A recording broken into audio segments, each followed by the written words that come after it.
The Cats and the Monkey. Sam were two cats. One day they found a piece of cake, broke it into two pieces. Tab took one piece and Sam took another.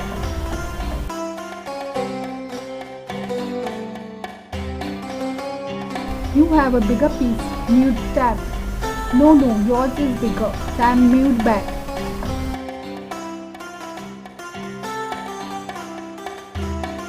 He Ben saw them fighting.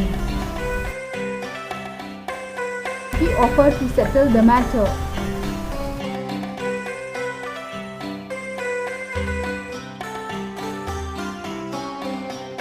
He Ben took a bite here and a bite there. In the end, he ate it all up. Tab and Sam did not get any cake at all.